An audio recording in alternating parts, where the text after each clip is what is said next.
یہ ہجرت کا واقعہ ہے۔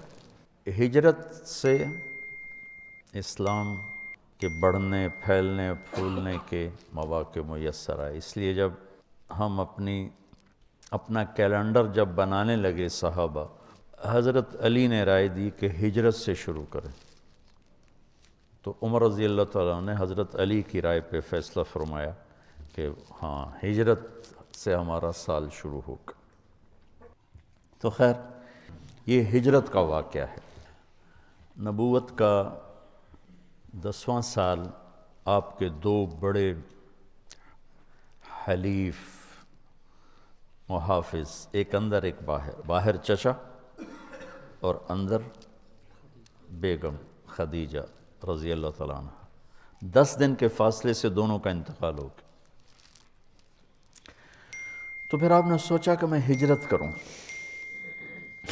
طائف کی ہجرت تو ناکام ہو گئی، تو یہ نبوت کا 10واں سال تھا، 11واں، جب آپ مینا کی وادی میں حج میں چکر لگا رہے تھے، تو جمرۃ الکبریٰ جس کو بڑا شیطان کہتے ہیں،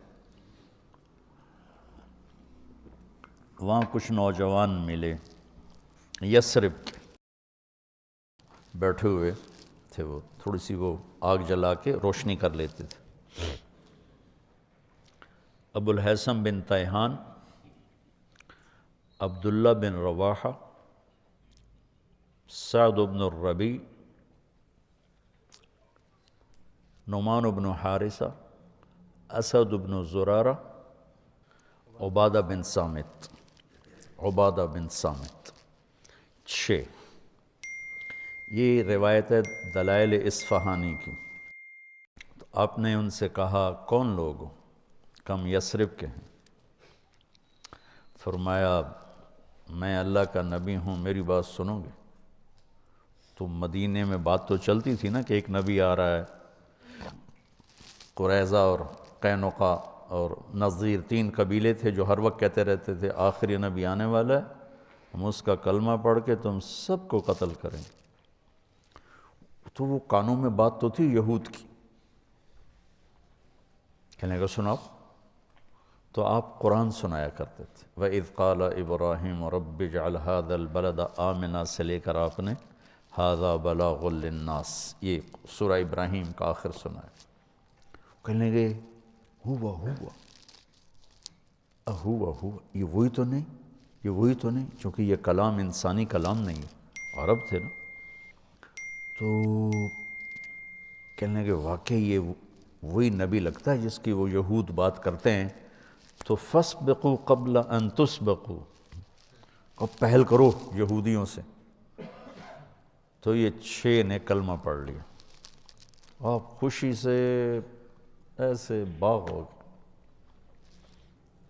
انہوں نے کہا ہم اگلے سال آئیں گے۔ تو آپ نے سارا سال ان کا انتظار کیا۔ اگلے سال 12 آئے، 5 ان میں سے تھے اور 7 اور تھے، اور البیعۃ العقبۃ الاولیٰ جسے کہتے ہیں، پہلی بیعت ان 12 لوگوں نے کی، نبوت کا 12واں سال۔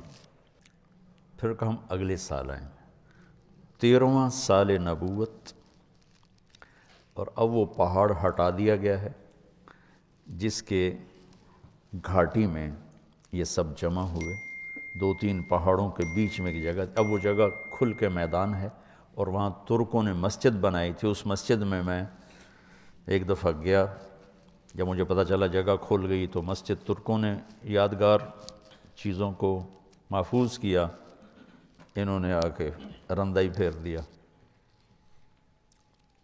وہاں میں نے مغرب پڑھی، پھر عشاء تک بیٹھا رہا۔ تو مغرب کی اذان بھی میں نے دی، جماعت بھی میں نے کرائی، کوئی شرطے آ گئے، پھر عشاء پڑھی، عشاء پڑھ کے پھر میں وہاں سے نکلا۔ تو 72 لوگ تھے، 2 عورتیں ام منیع، ام عمارہ، اور 70 مرد۔ رات کے اندھیرے میں یہ سب جمع ہوئے، تو آپ اپنے چچا عباس کو بھی لے کر گئے۔ وہاں بات چلی تو حضرت عباس کہنے لگے دیکھ لو بھائی، اگر لے جا سکتے ہو تو لے جاؤ، کل کو سارا عرب تمہیں پھر بھگتنا پڑے گا، ابھی تو یہ ہمارے پاس ہیں، ہم ان کی حفاظت کر رہے ہیں۔ تو اسد بن زرارہ جو پہلی بیعت میں تھے، انہوں نے کہا یا رسول اللہ میں جواب دوں آپ کے چچا کو؟ آپ نے کہا دو۔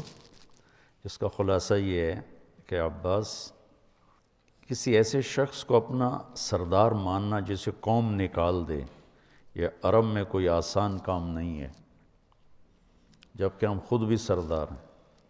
کسی ایسے شخص کو اپنا سردار ماننا جس پر سارا عرب دشمنی کے لیے ٹوٹا پڑا، یہ کوئی آسان کام نہیں ہے۔ جب ہم نے یہ کر لیا ہے تو وہ بھی کر کے دکھائیں گے۔ ہم بھی ابناء اور رجال ہیں، تلواروں کے سائے میں ہی پروان چڑھے ہیں۔ اقبال نے تو ایسے ہی تخیلاتی شاعری کی نا، اصل تو وہ تھے جو تیغوں کے سائے میں پل کے جوان ہوئے تھے۔ ابو الہیثم کہنے لگے آپ کی شرائط کیا ہیں؟ تو آپ نے فرمایا تطیعوننی فی المنشط والمکرہ، جی چاہے یا نہ چاہے میری اطاعت کرنی پڑے گی۔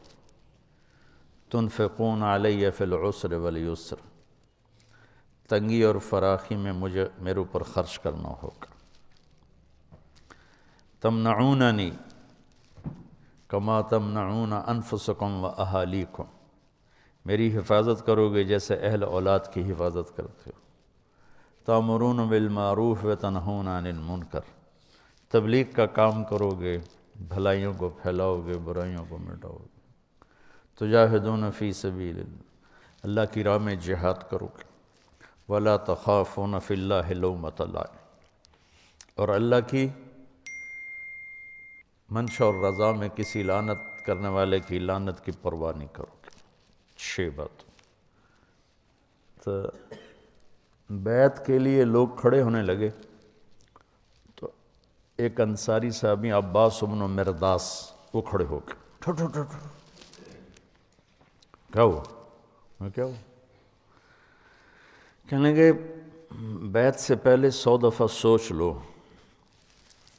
ترمیکم العرب عن قوس واحد، پورا عرب ایک جان ہو کر تم پہ حملہ کرے گا، تمہارے مال لٹیں گے، تمہاری کھیتیاں اجڑیں گی، تمہارے بچے یتیم ہوں گے، تمہاری عورتیں بیوہ ہوں گی۔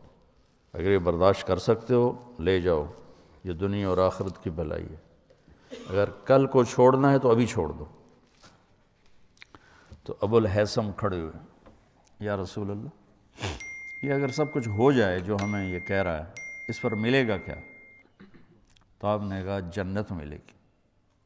قید اللہ نبالے کا، پھر کوئی پرواہ نہیں، ہاتھ بڑھائی۔ تو سب سے پہلے بیعت کی ابو الہیثم بن تیہان یا برا بن معرور، 2 نامات انہوں نے بیعت کی۔ پھر باقی سب عورتیں آگے بڑھیں تو آپ نے کہا تمہاری زبان کی بیعت ہے، ہاتھ کی نہیں۔ جب بیعت ہو گئی تو یا رسول اللہ اب آپ ہمارے پاس تشریف لائیں۔ تو آپ نے کہا جب اللہ اجازت دے گا۔ تو ابو الہیثم کہنے لگے یا رسول اللہ ایک بات صاف ہو جانی چاہیے۔ آپ نے کہا کیا؟ کہ کل اللہ آپ کو فتح دے پھر آپ ہمیں چھوڑ کے واپس مکہ تو نہیں آئیں گے؟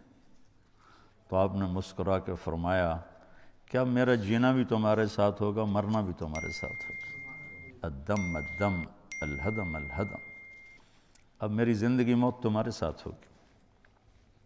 جب مکہ فتح ہوا تو 8 ہجری میں تو آپ نے صفا پہاڑ پر چڑھ کے لمبی دعا شروع کر دی، اتنی لمبی کی کہ انصار آپس میں سرگوشیاں کرنے لگے۔ اما الرجل فقد اخذته الرأفة بعشیرته، لگتا ہے کہ وطن کی محبت نے پکڑ لیا ہے، اب ہمیں چھوڑ جائیں گے۔ تو جبریل اترے کہ یا رسول اللہ انصار بدگمان ہو رہے ہیں۔ تو آپ نے ایسے ایک دم ہاتھ نیچے کر کہا یا معاشر الانصار ما اسمی اذن، اے انصار کی جماعت جانتے ہو میں کون ہوں؟ انا رسول اللہ، میں اللہ کا رسول ہوں، میں تمہیں بول دے چکا ہوں المحیا محیاکم والممات مماتکم لو سلک الناس وادیا وسلکت الانصار وادیا لسلکت وادی الانصار۔ تو مدینے والے پھوٹ پھوٹ کے روئے اور کہا یا رسول اللہ، محبت کی شدت میں بدگمان ہوئے، شدت محبت میں بدگمانی ہے، کوئی آپ کے بول کی بدگمانی نہیں۔ تو ہم نے کہا ان اللہ ورسولہ یعذرانکم، اللہ اس کا رسول تمہارا عذر قبول کرتے۔ تو نبوت کا 14واں سال تھا، محرم چڑھا، نبوت کا 14واں سال، ہجرت کی اجازت ہوگی، اور صحابہ نے انفراداً ظاہراً علناً خفیتاً نکلنا شروع کیا۔ تو ابو بکر رضی اللہ تعالیٰ نے عرض کی یا رسول اللہ میں بھی چلا جاؤں؟ کہا نہیں۔ تو ان کا الصحبہ، کیا مجھے آپ کے ساتھ جانا ہوگا؟ آپ نے کہا ہاں۔ تو وہ خوشی سے رونے لگے، تو کہنے لگے میں نے ایک اونٹنی پال رکھی اس دن کی، یہ جو قصوہ اونٹنی آتی نا تاریخ میں بہت مشہور، یہ صدیق نے آپ کو دی تھی۔ تو کہا میں نے آپ کے لیے ایک اونٹنی پال کر رکھی، وہ آپ کو دوں گا۔ آپ نے کہا میں پیسے دوں گا، مفت نہیں لوں گا۔ تو آپ نے اس کی رقم ادا کی، پیسے دیے اس کے۔